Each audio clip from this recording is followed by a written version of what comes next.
Please join me.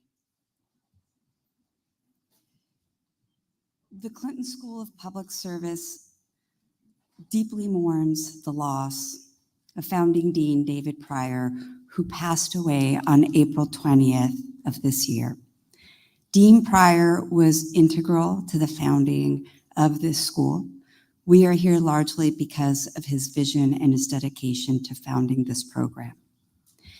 Dean David Pryor was the embodiment of a public service leader, and I ask you to please join me in a moment of silence.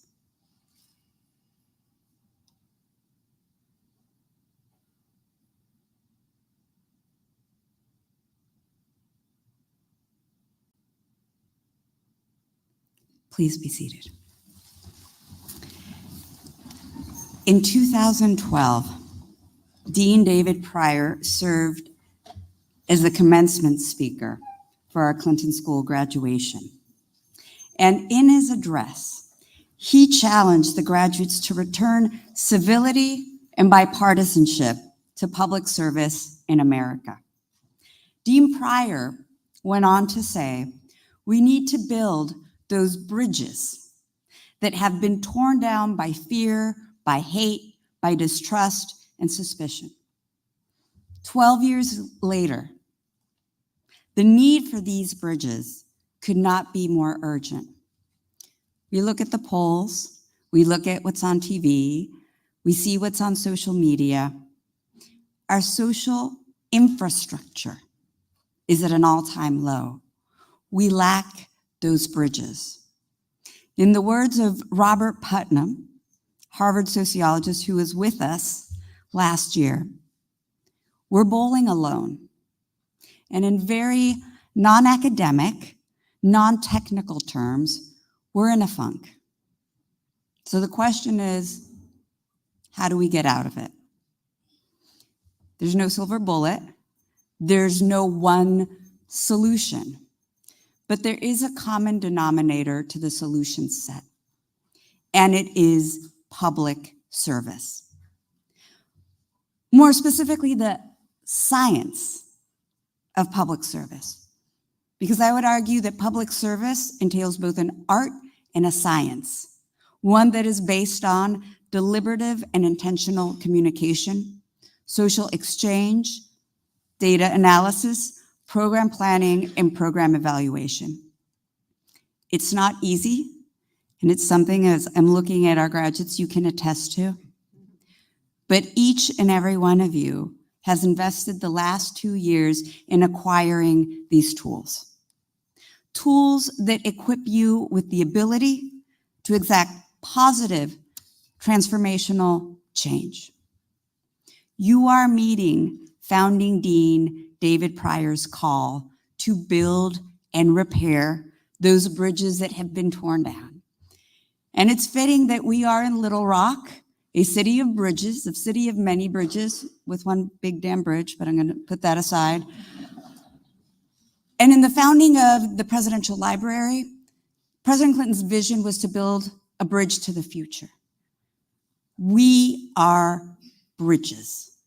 We are living infrastructure to meet those urgent needs of our time. I can't wait to see what you build, the bridges that you build with the tools that you have acquired as a result of the dedication and passion of our faculty members with us here today and of our community partners. I want to end my remarks by thanking you. I want to thank you for your service, because your success is my success. Your success is the success of everyone. Your impact is a powerful force for good. It is a force that flows outwards. And as we heard last night, it is a force that creates ripples. Now, I'd like to turn to another welcome message from a very special person, President William Jefferson Clinton, the 42nd President of the United States. I want to congratulate the 33 members of the Clinton School of Public Services class of 2024 on a landmark day in your journey as leaders. When each of you entered this program, you began with a unique set of experiences, ideas, and goals. You brought your diverse backgrounds from across the country and around the world here to Little Rock because you share an unshakable belief that our common humanity is more important than our interesting differences and can be a powerful force for transformative, sustainable change. The talented Clinton School faculty helped you to build a bridge between the theoretical in the classroom and the practical real-world application of your ideas. It's this unique combination of lessons and experience that will allow you to transcend boundaries to create lasting impact in the next phase of your lives and careers. As you and your family celebrate this special day, I also want to acknowledge two remarkable women who are part of the ceremony. My longtime wonderful friend, Mary Steenburgen, who's receiving our first ever Honorary Master of Public Service degree, and Anita McBride, whose wisdom gained from decades of experience in government, higher education, and beyond makes for a perfect send-off. To all of our graduates, I thank you for your hard work, your dedication, and your service over these last 2 years. I wish you well, and I can't wait to see what you'll do next.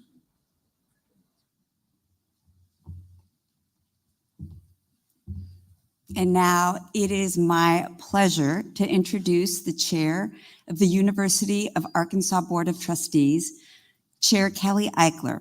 She is not only a champion of education, but also a standout model of public service leadership. We are so happy to have Chair Eichler with us.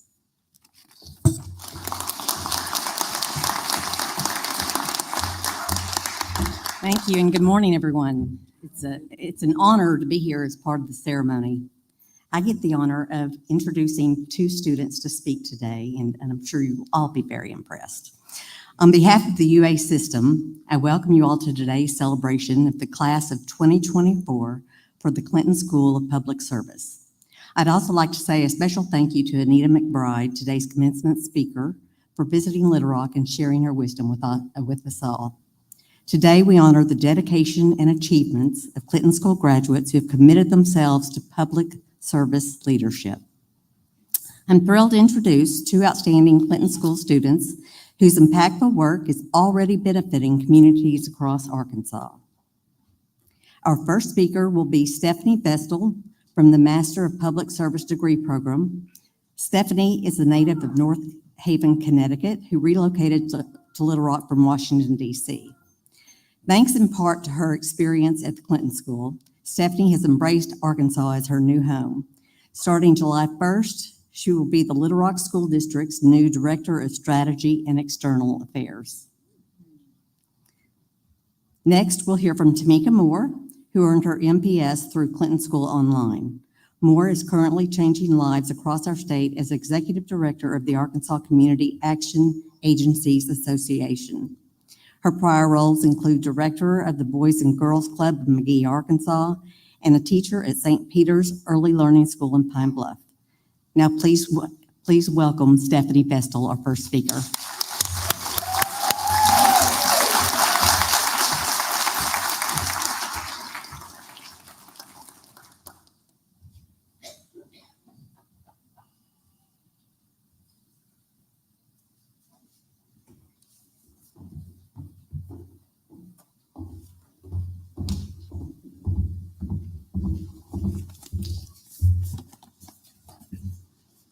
Class 18. We're a small class, as are our CSO counterparts, and it's been a bit of a running joke for us, especially at times when compared to the class below us, which is more than double our size.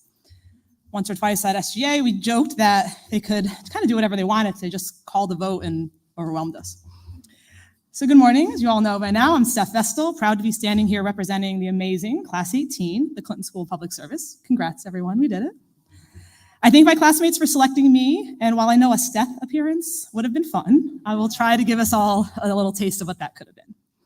So as I was planning to write what to write for this speech, I kept thinking about our small size. But I also was thinking about how amazing we are. So I started thinking about other things that are amazing and small. Thought about kindergarten students, small humans. They're amazing, they're cute, they're inquisitive, they're really funny. So some of my best stories in conversation come from my time as a kindergarten teacher. Plus, they always laughed at my jokes, not like when I moved up to teaching middle school. So I also thought about kittens. Now, I'm decidedly a dog person, but even I can't resist an aw when I see a little kitten. I also thought about the state of Rhode Island. I know you're all thinking, where is she going with this? Okay, there's really not that much great about the state of Rhode Island. But if you didn't know, Rhode Island actually has the longest official state name. It's called the State of Rhode Island and Providence Plantations. But I thought of it as something being great because it's where I served as an AmeriCorps member for the first time with City Year, and it's really where the public service bug fully grabbed me. And I thought about our class, of course. We're small to begin with in August 2022 when we started the program. We're unfortunately even smaller now. Now, we may or may not miss everyone who started with us and are not here today, but I think we can all agree that small things are great. So over the past 2 years, I've discovered other things, great things about being something small. Our class, our small class, has become close. We've enjoyed fun, stressful, and wonderful times together. We've made some great memories. We've shared in each other's personal joys, engagements, weddings, buying houses, even if some of us didn't do a great job of informing us before those events actually happened. Now, we've all taken very different paths to get here. We will continue on different paths. We differ in our public service interests, our work, our passions. From mental health to food security, education to infrastructure, government or politics to LGBTQ+ rights, equity and baking to refugee resettlement. However, we also have a shared desire to help others, to make a difference, to have an impact, and to leave things and places better than we found them. We will be forever linked as Class 18. We may be a small class in size, but we're big-hearted. We have big goals and big potential. We see challenges and things that we want change, we run towards them, ready to dive in and make a difference. Now, I started off talking about how amazing kindergarten students are, and I can't help but make another connection between us and them. A huge part of kindergarten is making friends, beginning to figure out our place and who we want to spend time with.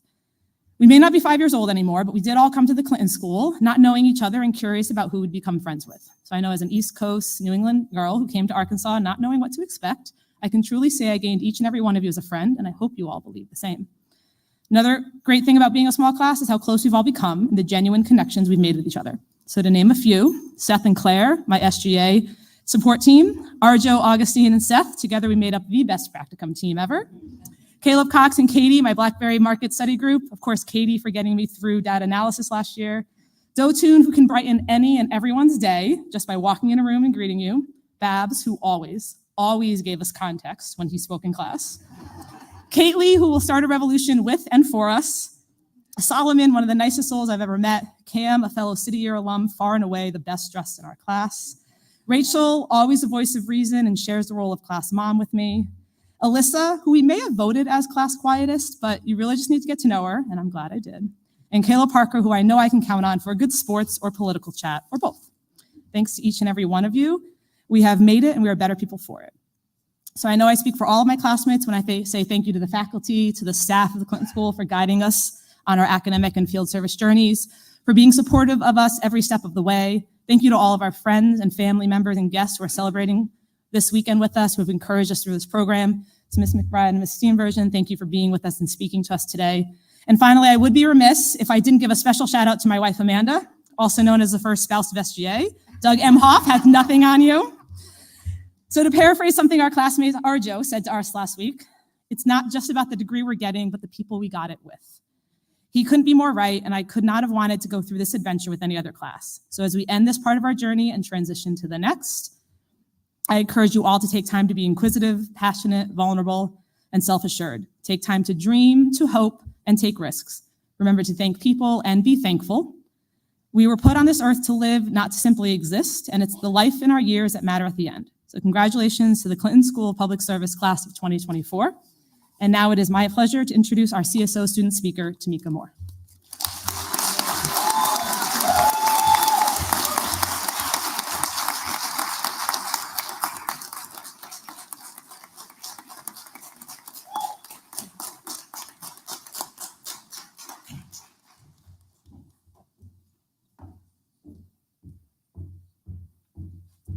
Well, I'm not going to be as colorful there, but good morning. Esteemed faculty and staff, family and friends, CSO 5, and our Class 18 colleagues. It is with much pleasure that I extend a warm greeting to each of you on this morning. We will forever cherish this space and time in our memories. To the Clinton School of Public Service, faculty and staff, thank you for investing in Cohort 5. You planted seeds of knowledge that will fuel our quest to create resilient communities, empowering the individuals who need us most. To our dear loved ones, all family and friends, thank you for your unwavering support of our dreams. The life of a public servant is not for the faint of heart, but I'll take this notion one step further today. The life of a public servant is not easy for our loved ones. Our hours are long, resources are often few. Our presence with you goes missed quite a bit. Again, we thank you for not only hanging in there, but for encouraging us to remain true to ourselves along this Clinton School journey. And finally, to my brilliant colleagues, CSO 5, Mahatma Gandhi inspired each of us to be the change. We are that change. It is our faith in humanity, our conviction of equitable, bright futures for all, our purpose-driven walk along this journey that continues to drive that change. May you never lose that zeal or passion that you have on today. There is an entire world out there in need of your gusto. Today, we all celebrate. We celebrate greatness. We celebrate you. Congrats to CSO5 and Class 18.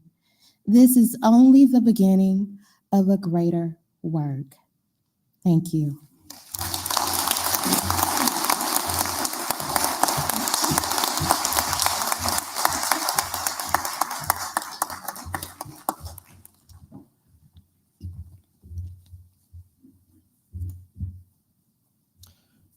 Good morning. My name is Michael Moore, and I serve as the Vice President for Academic Affairs for the University of Arkansas System. I want to thank the students for sharing your impactful work with us, and it is my privilege today to introduce our commencement speaker.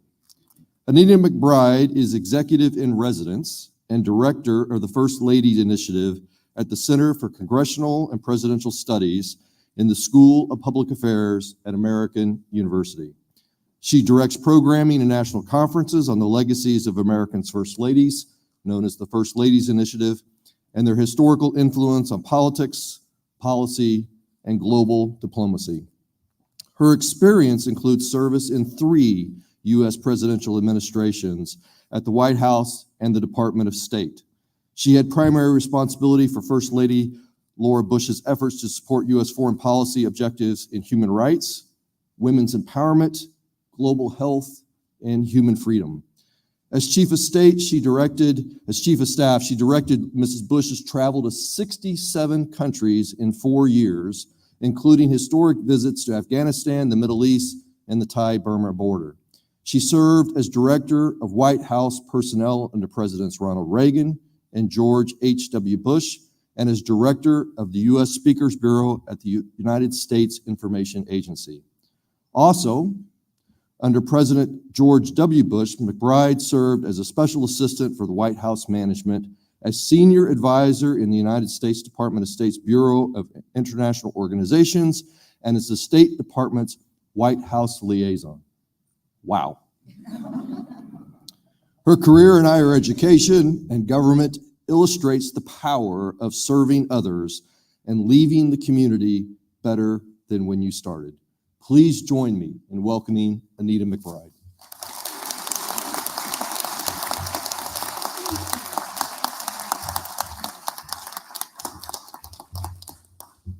Wow, thank you. It sounds like a lot on paper, but it really was a joy every step of the way.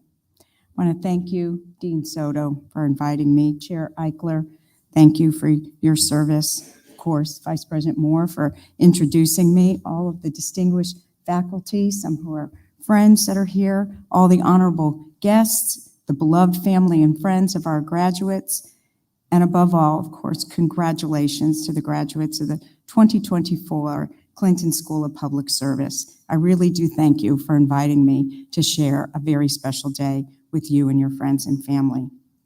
And a huge congratulations to you, Mary Steenburgen, on her Honorary Master of Public Service degree and being the inaugural recipient. That's very special.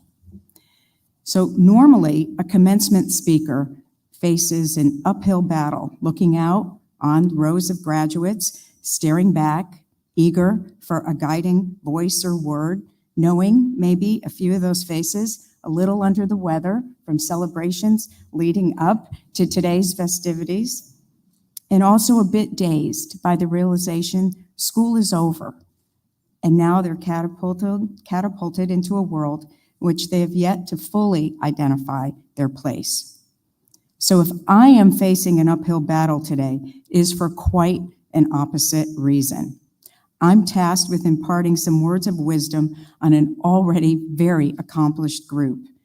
well prepared for your next chapter of public service, ready to roll up your sleeves and make your mark in the world.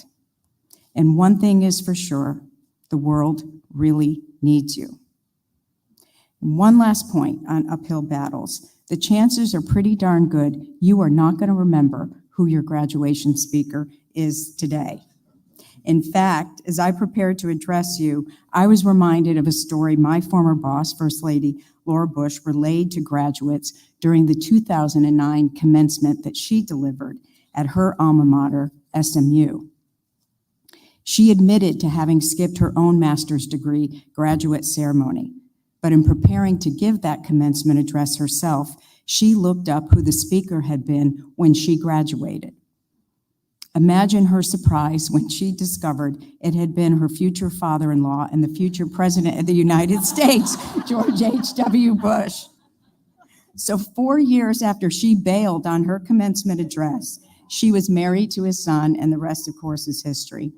So I thank you for showing up for me today, even if the possibility of me becoming president or becoming your mother-in-law is probably unlikely. So while I've accepted that you may not remember your graduation speaker, I do hope a few of the words I hope to share with you today will stay with you when you need a reminder of why the work you're doing is worth it. The title conferred on you today, Master of Public Service, tells the world you're putting a greater good above your individual interests. That's a measure of your character that became clear as I learned more about each of you and the experience you already brought here, leading voter registration efforts, serving in the Peace Corps, aiding in conflict resolution, mentoring and educating youth, and advocating for greater literacy. Hailing from far and wide, from Ghana and Nigeria to the UK to North Little Rock, before ever having stepped foot on this campus, you were already well on your journey of creating meaningful lives of service. Now, the world that you are inheriting and want to engage in as public servants is some ways unrecognizable from the one I entered as a young White House staffer 40 years ago. Back then, President Reagan did not see his rivals as enemies, but as components of a free political system in which debates and disagreements are inevitable. Plus, he could tell a good joke, including poking fun at himself, knowing a lighthearted response or an amusing anecdote had greater impact than a strident or bitter denunciation of an adversary. The concept of compromise and simply sometimes letting the other guy have a win was more the rule than the exception it is today. Bipartisanship, mostly rooted in taking the time to have personal relationships across party lines, has largely given way to mutual distrust and political one-upsmanship. But somewhere in those arguments we see playing out every day, I guarantee there is a lot of common ground. I was preparing this speech for you today. It struck me that the person for whom this school is named was the one responsible for me losing my public service job in 1992. I'm very grateful to President Clinton's kind comments to me today. But in fact, when Bill Clinton won the presidency and beat my boss, George H.W. Bush, just about everyone I knew became unemployed. It was a tough loss. Yet at the end of the day, the mantle was passed, life went on, and we all found other ways to use our experiences and serve. What was most remarkable about that election loss, however, was the close personal relationship between these men that emerged. It is one of the greatest and most inspiring examples in American politics of one-time rivals becoming friends. That is not an example that has to be relegated to a bygone era. It is still possible when people of goodwill are willing to put differences aside and work together. Any one of us and all of you can be that kind of change agent. I'm confident you believe that too. Our democratic system of government needs you to be engaged, and there are many ways to do that. Some of you may decide to jump into the arena yourself and run for elected office. Some may choose to support those who share similar beliefs to yours and help them get elected. I worked for numerous candidates over the years. I can confidently say it's a lot more fun to be on a winning campaign. But win or lose, these are acts of public service. And it's always a win to champion messages that lift people up by appealing to their hopes and their dreams. So I want to dispel the notion, however, that only people who hold elective office can make a difference. Some of the most influential and dedicated people I encountered in 3 administrations that I worked for are those whose names you've never seen in the headlines, but who have shaped policies at home and abroad for the better. Sometimes the truest test of the ability to rise to the occasion comes when you're faced with events that are out of your control, but require drawing from inner reserves of strength to respond. I saw this firsthand at the White House on the morning of September 11th, 2001. Nothing prepares you for the chaos of evacuating hundreds and hundreds of people from what you thought was the most secure building in the world, or hearing Secret Service agents command women to take off their shoes and run for their lives. Despite the shock of that day, what also stayed with me was watching how my colleagues responded amid the confusion and the grief. Over 70 White House staffers at all levels of seniority gathered at a downtown location I identified for them to get to safety and keep working. Our country changed in a horrifying instant, but that did not change their instinct to serve the president and the nation. The impact that each person can have was even more clear to me in the days that followed. While the president showed resolve to a nation now at war, it was the First Lady whose voice of calm helped comfort a nation in mourning. It is one of the many examples of the role First Ladies have played throughout our history. Recently, I co-authored 2 books which examine the lives and legacies of American presidential wives, from Martha Washington to Jill Biden. Their personal journey and the choices they made to deploy their influence while serving the nation in this unique position is an important part of American history. The accomplishments of Eleanor Roosevelt are legendary, and she remains our nation's most activist First Lady, but she is hardly the only First Lady to have a lasting impact. So if you'll indulge me, I'd like to share a few examples of their leadership, and Amanda, as first spouse of this class, I think you'll appreciate this. Despite the constraints on a woman's role in society at the time, President Teddy Roosevelt's wife, Edith, was instrumental behind the scenes in helping her husband negotiate a peaceful ending to the Russo-Japanese War, a feat for which he was awarded the Nobel Peace Prize. President Woodrow Wilson's first wife, Ellen, labored to improve working conditions for women in the federal government, and she campaigned tirelessly for the removal of alleyway slums in Washington, D.C., for better housing for the working poor. Betty Ford saved countless lives with her courage to go public with her breast cancer diagnosis and her battles with alcohol and prescription drug addiction, issues with considerable stigma and considered too taboo to discuss in public. Lady Bird Johnson risked her life and defied bomb threats to embark on a whistle-stop campaign tour of 8 southern states during the height of racial tension after the Civil Rights Act was passed. This was a trip that was deemed too dangerous for her husband, President Lyndon Johnson, to do.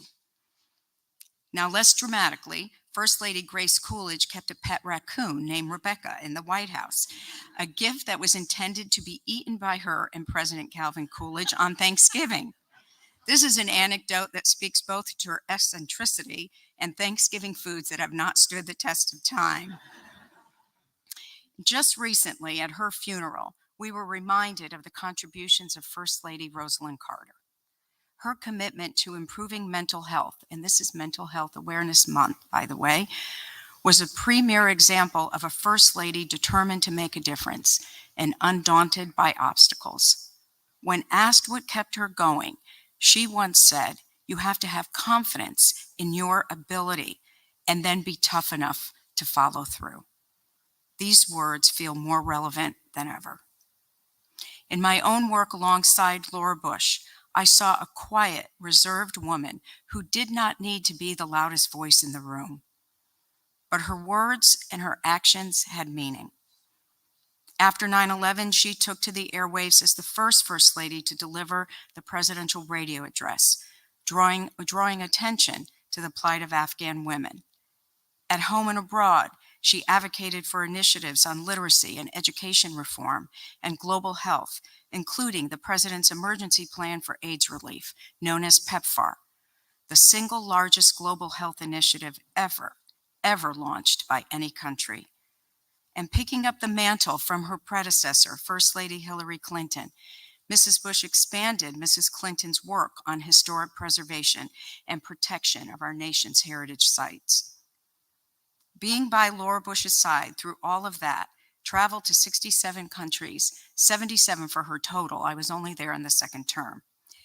In all 50 states, I saw firsthand a First Lady's impact, and it set the course for what became my passion, to make sure these stories of these women and their contributions are not forgotten.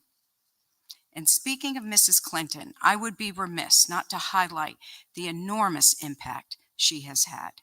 She was a model of activism as a First Lady and went on to hold some of the most influential roles in the world, an elected official in her own right as a U.S. Senator, then as U.S. Secretary of State, and ultimately to presidential candidate, parlaying her service into positions of immense power and influence, and shattering glass ceilings all along the way.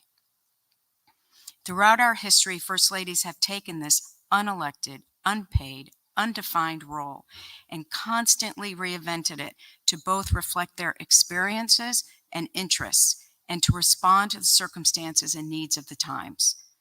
These women, like our nation itself, are imperfect and complex, yet they've undeniably shaped the times in which they served and often helped push the nation forward.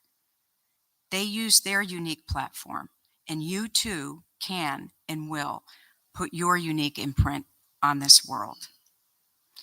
We all know we live in uncertain times, and our democracy is being tested, but it has been tested before. With those challenges come enormous opportunities. All of you can be architects of the society that we want to live in, and that we know we must pass on to future generations. For the American students here today, as we approach our country's 250th birthday in 2026, now is the time for reflection on our history and how we can improve upon what has always been an imperfect union. But remembering this country is still the greatest force for good in the world.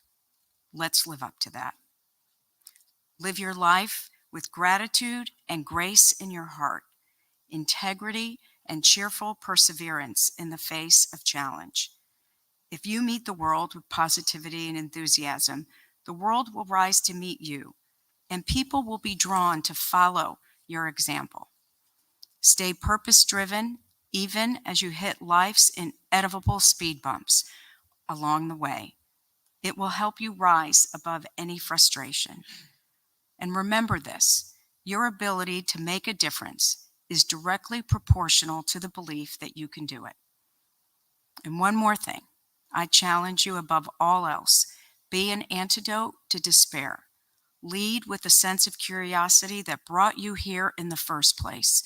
Take all that you've completed during your time here at the Clinton School, your practicum projects in the local community, time abroad during your international public service projects, and finally with your capstone projects.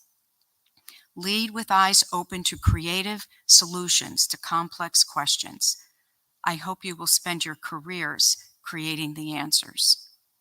And as your values and strength of character guide you in taking decisive action, I hope you will share the insights you learn along the way and lift up and help other curious, aspirational change makers. You have chosen a life of service. It is a privilege and not for the faint of heart, as we have already heard. But as Dr. Martin Luther King said, everybody can be great because everybody can serve.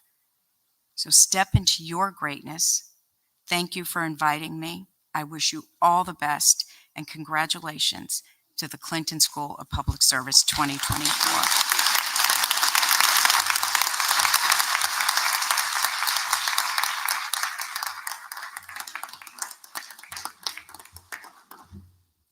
Wow.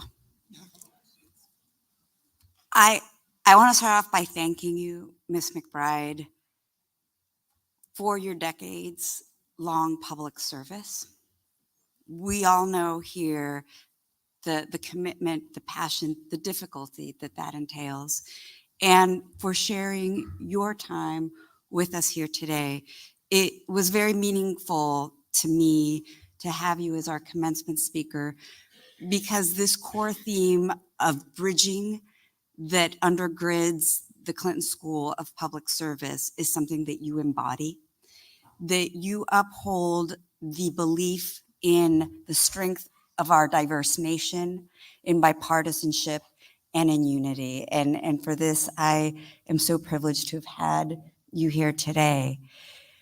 And another remarkable woman who has dedicated so much of her life to advocating and amplifying public service is someone who we all know and love, and who is a proud daughter of Arkansas. Miss Mary Steenburgen, beyond her award-winning artistic achievements, has for decades been working in communities both here in Arkansas and across the world. This dedication is rooted in one that she saw modeled in her home by her father, her mother, her sister Nancy, with us here today.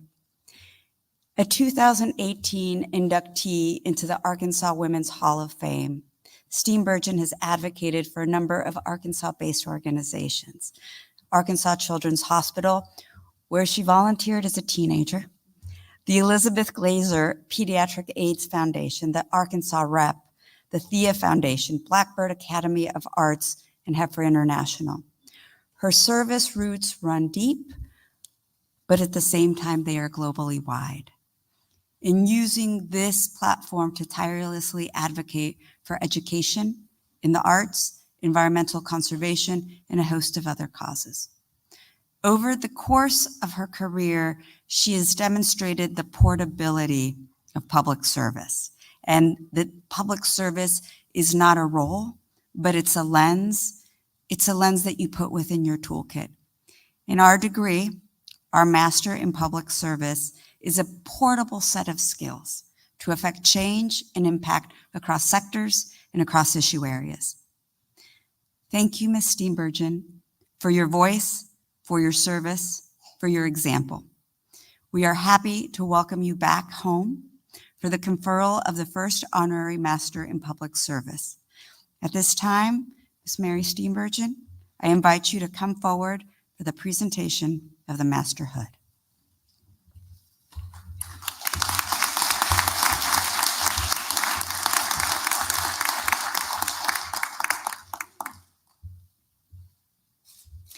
On behalf of the University of Arkansas System, it is my honor to present you, Mary Steenburgen, for your heart of service and dedication to your home state of Arkansas with the first Honorary Master of Public Service degree from the Clinton School of Public Service at the University of Arkansas.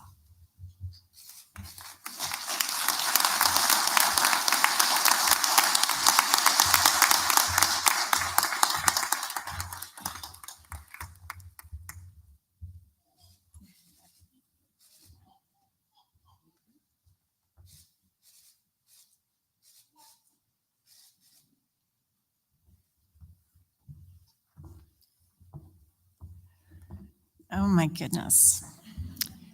I worried I might feel emotional, and My worries were true. Thank you, Dean Soto. Thank you to the U of A Board of Trustees, to every single person here at the Clinton School of Service, and most of all, thank you to you students. It's such an honor to be here and to be part of your incredibly special moment. I think that this should be, at my age, it should feel like, what a lovely thing, you know, not at the end of my life, please, but I am in my 70s. So, you know, it's kind of a lovely thing to receive at this time in my life. But this is the first time you've given this award. And so I feel very young today. And I feel that this award is not any sort of sweet ending, but in fact, it's a challenge to me to have new beginnings, to do more. Because when you face something like this and people list the lovely things you've done, you can only sit there and think about all the things that you want to do. I have 3 grandchildren and 1 on the way, and they've inspired me to do more in this world. But I have to say, looking at all of you and thinking about your stories and thinking about what you've done is deeply inspirational to me. A long time ago, I made a film for the BBC of F. Scott Fitzgerald's book, Tender is the Night. And so I read a lot of F. Scott Fitzgerald, and I remember this phrase that he said, some men, make that people, live vaguely. And I remember reading that when I was pretty young and thinking, I don't ever want to do that. Well, of course, all of us have very vague days, but in general, I didn't want my life to be a life lived vaguely. And the difference to me between having a life lived vaguely and not is just one word, and it's service. It's the single biggest antidote to that, as well as an antidote to despair that Anita said so beautifully. So I'm reminding myself not to live vaguely. I'm looking at all of you. I can't wait to hear what you do. I hope I get to do things alongside of you, both in this state and other places. Thank you for loving our state. I'm going to assume that you did when you were here, if you're not from here. I love it with all of my heart. I always have. It's very special. And I will cherish this award, and I thank you for what it means for my past, but more importantly, what it means for my future. Thank you.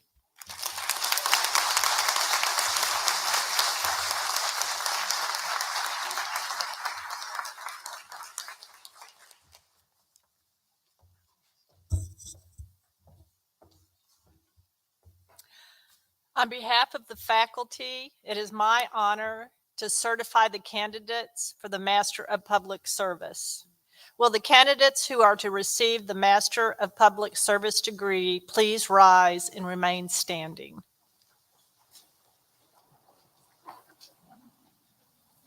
Chair Eichler, I certify to you that those candidates who have completed all of their academic requirements are entitled to receive their degrees. This is my favorite part. Now, by virtue of the authority vested by law in the Board of Trustees of the University of Arkansas System, I confer upon each of you the respective academic degree for which you have been recommended, with all the rights, privileges, responsibilities, and obligations appertaining thereunto.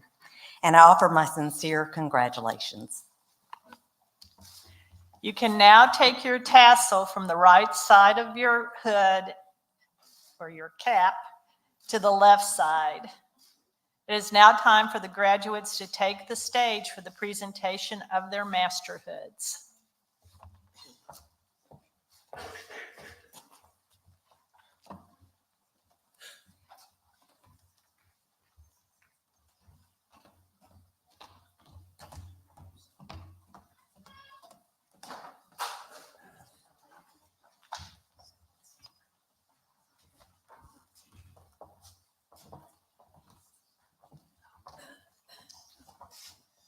Crystal Renee Eccles.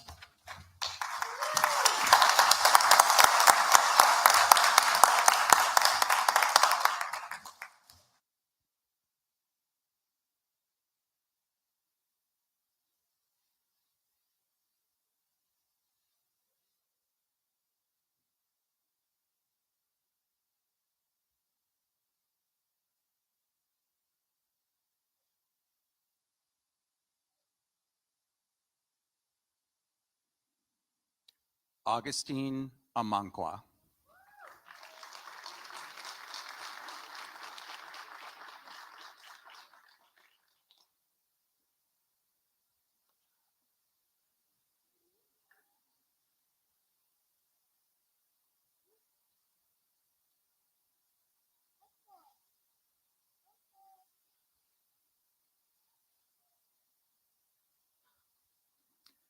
In absentia, Jacob Arnold.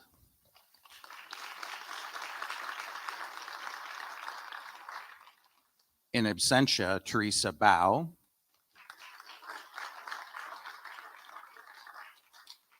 And in absentia, Maya Angel Bennett.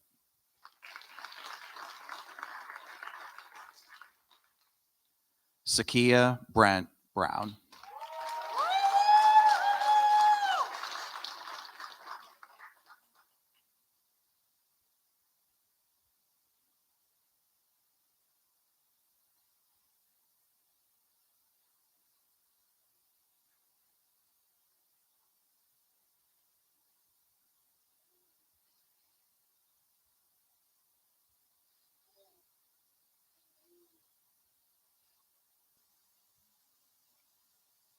Caleb Perry Cox.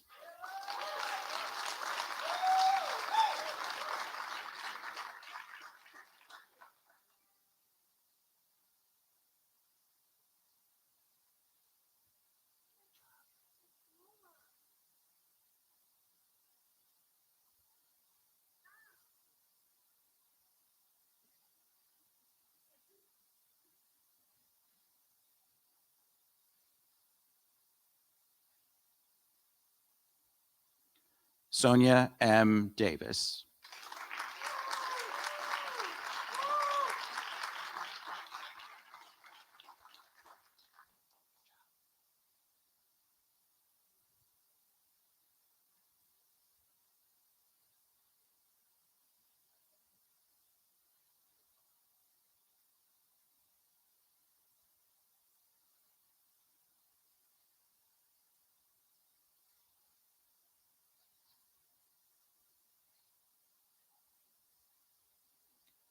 Clifton Gerard Davis III.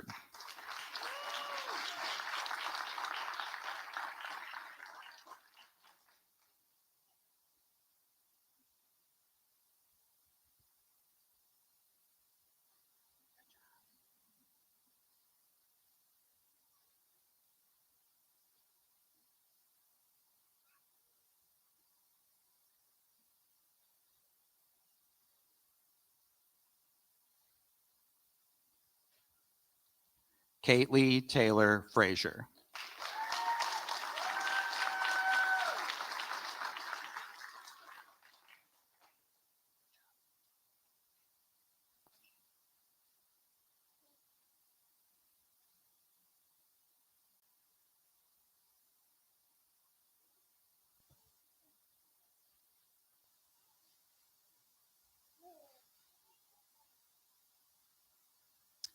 Caitlin Elizabeth George.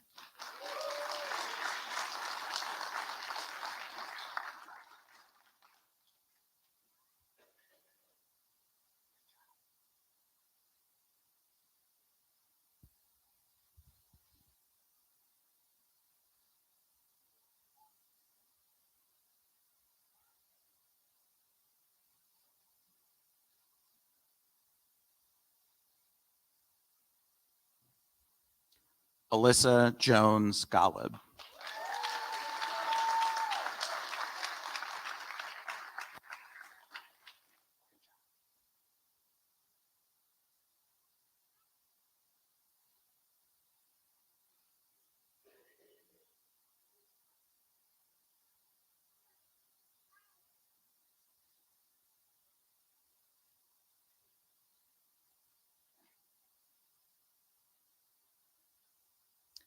Claire Elise Hollenbeck.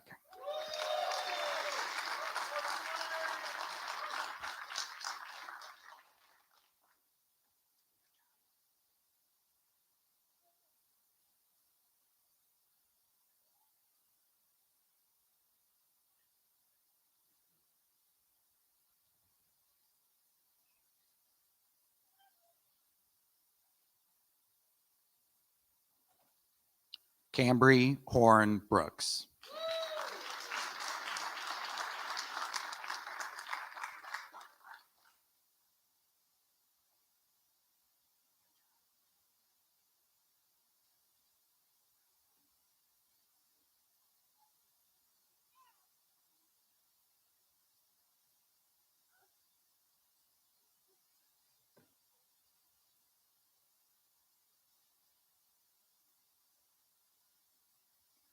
Laura L. Lennon.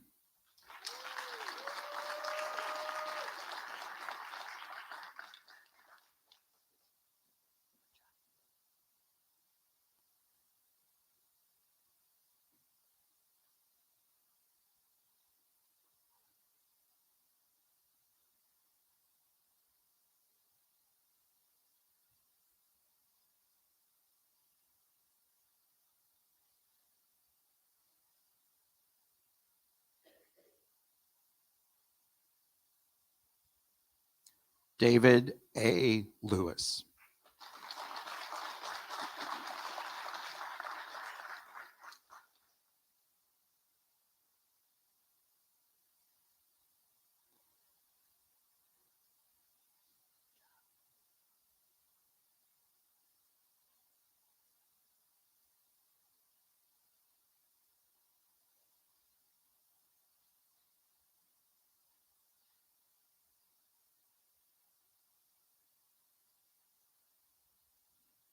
Jessica Lyons.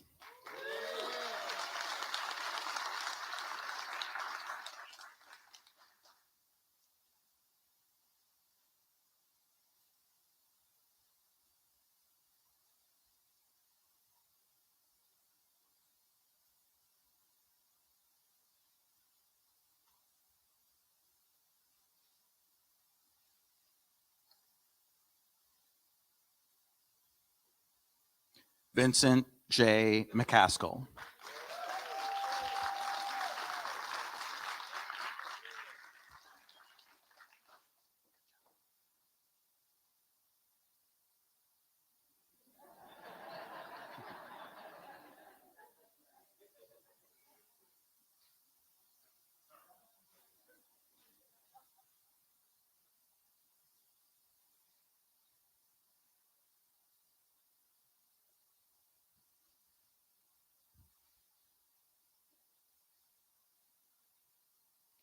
In absentia, Arjo Mitra.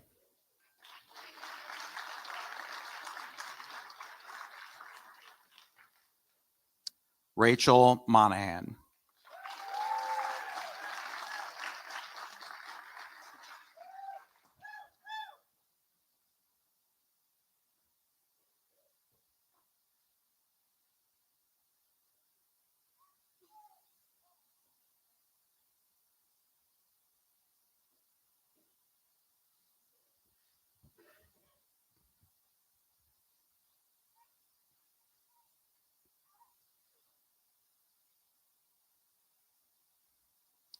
Tamika Rena Moore.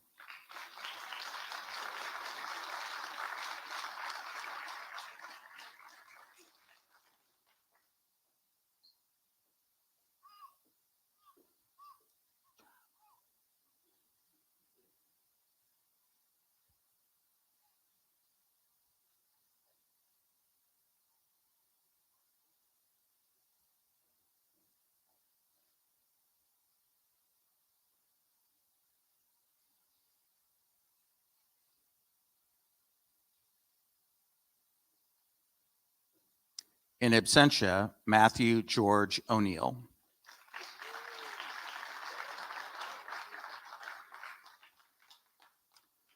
Babatunde Orladele.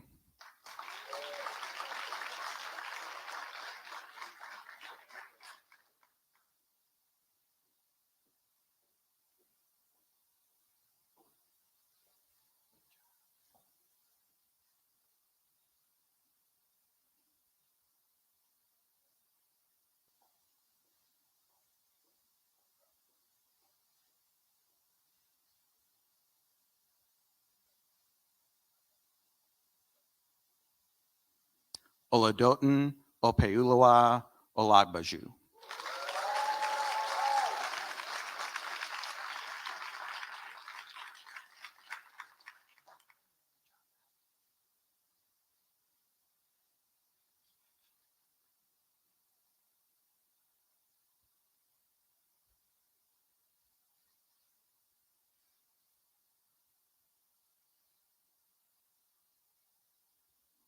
Caleb Graham Parker.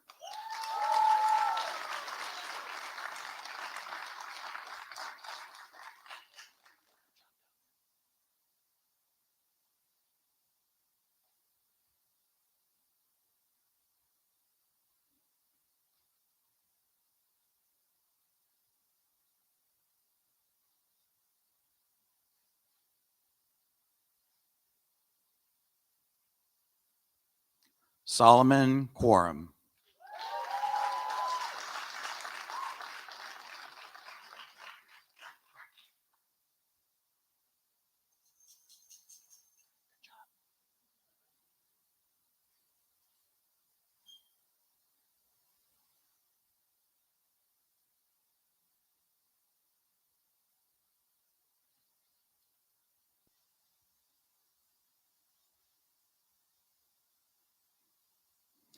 Kenan S. Slocum III.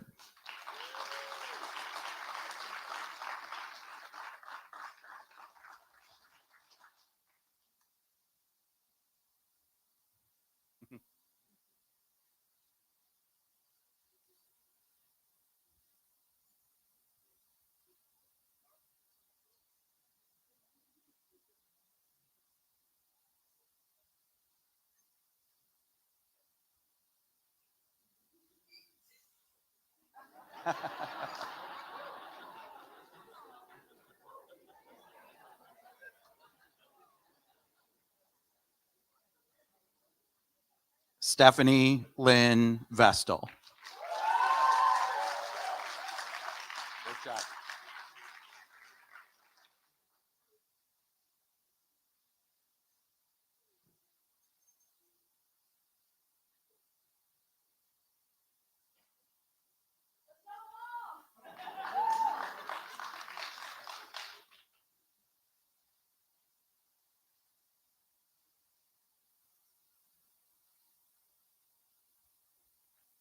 In absentia, Philip Henry Walkley III.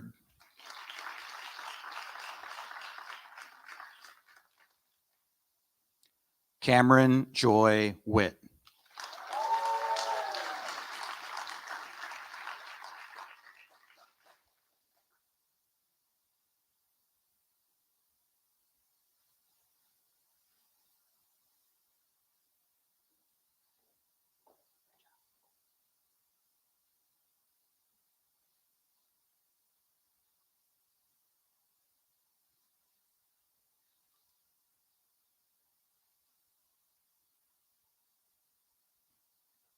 Seth Wyatt.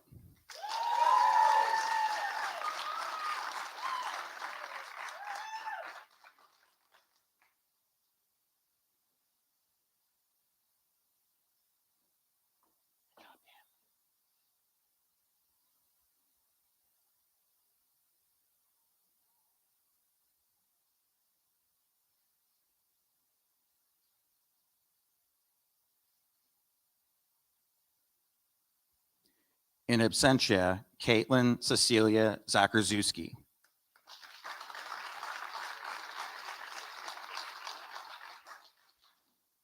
And Jasmine Zandy.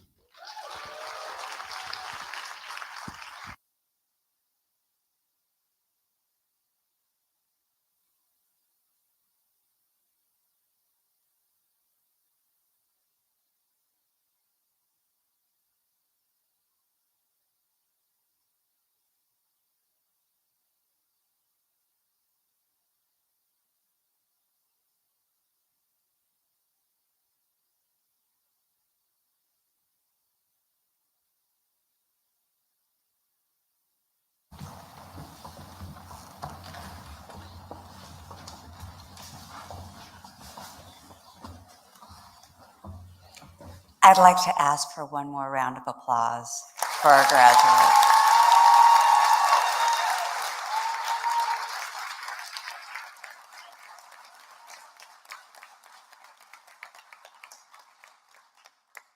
At the beginning of the ceremony, we heard from President Clinton, and he often asserts his unshakable faith in the belief of our common humanity, of that bridge, and you are that embodiment. To uplift and support these commonalities, there's a lot of responsibility that we've just placed on your shoulders in addition to your hood.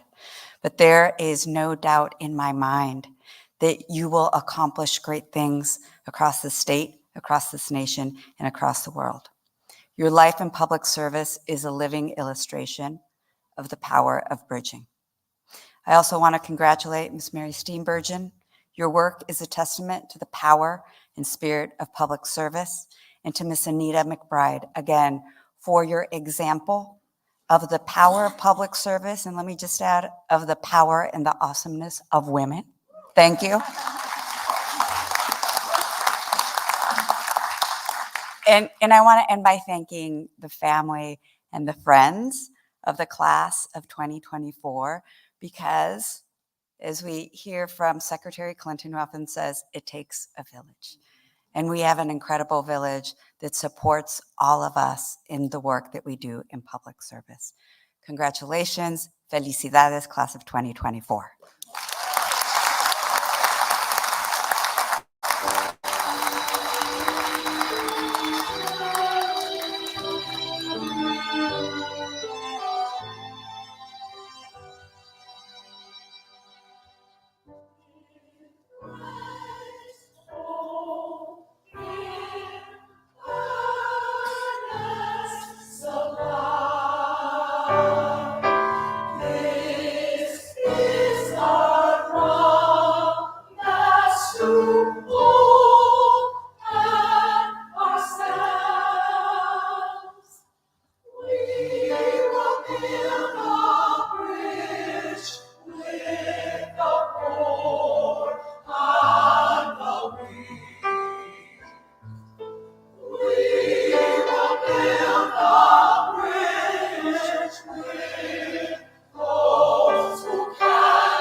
It's